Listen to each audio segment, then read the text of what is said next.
Praise the lord. యేసు రక్తమే జయము. మన రక్షకుడు మన విమోచకుడైన యేసుక్రీస్తు పరిశుద్ధ నామములో అందరికీ వందనాలు. చిన్న ప్రార్థన ద్వారా ఈ రాత్రికాల వాక్య ధ్యానం చేసుకుందాము. పరిశుద్ధుడ మహాగణుడైన దేవ యేసయ్య సర్వాధికారి, నేను మీకే వేలాది వందలు కృతజ్ఞత స్తుతి స్తోత్రం చెల్లించుకుంటున్న దేవ రాత్రికాల సమయంలో ప్రభు వాక్య భాగం ధ్యానిస్తుండగా వాక్య భాగం అర్థమయ్యేలా సహాయం చేసి మీ కృపలో బలపరిచి నీకు మాదిరిగా మమ్మల్ని నడిపించమని చిన్న ప్రార్థన యేసుక్రీస్తు పరిశుద్ధ నామములో అడిగి వేడుకుంటున్నాను తండ్రి. ఆమేన్ ఆమేన్. తిమోతికి రాసిన మొదటి పత్రిక 3వ అధ్యాయం 16వ వచనం. నిరాక్షేపంగా దేవభక్తిని కూర్చిన మర్మం గొప్పదై ఉన్నది. ఆయన సశరీరుడిగా ప్రత్యక్షుడాయను, ఆత్మ విషయంలో నీతిపరుడని తీర్పు నొందెను, దేవదూతలకు కనపడిన రక్షకుడని జనములలో ప్రకటింపబడిన, లోకమందు నమ్మబడిన, ఆరోహణుడ తేజమయుడాయన. ఆమె దేవుడి వాక్య భాగం దీవించిన గాక. ప్రభునందు ప్రియులారా, ఇక్కడ వాక్య భాగంలో మనము గమనించినట్లయితే నిరుక్షేపంగా దైవభక్తిని గుర్చిన మరము గొప్పదై ఉన్నది. ఆయన సశరీరుడిగా ప్రత్యక్షుడాయన, ఆత్మ విషయంలో నీతిపరుడని తీర్పు నొందెను, దేవదూతలకు కనపడను, రక్షకుడని జనములలో ప్రకటింపబడిన, లోకమందు నమ్మబడిన, ఆరోహణుడే తేజోమయుడాయను.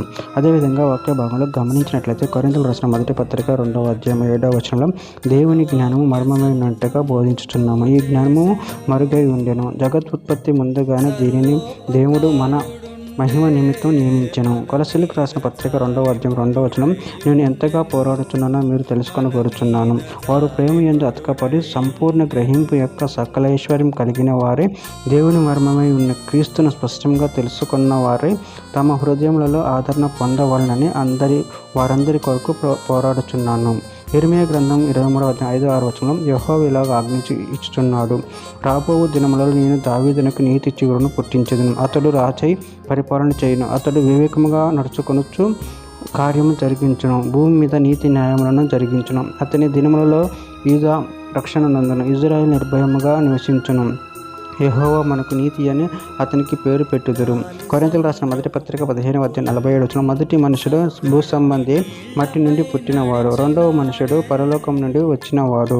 చివరిగా ఒక మాట, కొలస్సీలకు రాసిన పత్రిక 1వ అధ్యాయం 28వ వచనం, ప్రతి మనిషిని క్రీస్తునందు సంపూర్ణంగా చేసి ఆయన ఎదుట నిలబెట్టవాలని సమస్త విధములైన జ్ఞానముతో మేము ప్రతి మనిషినికి బుద్ధి చెప్పుచు ప్రతి మనిషినికి బోధించుచు ఆయనను ప్రకటించుచున్నాము. ఆమె దేవుడి వాక్య భాగం దీవించిన కాక చిన్న ప్రార్థన చేసుకుందాము.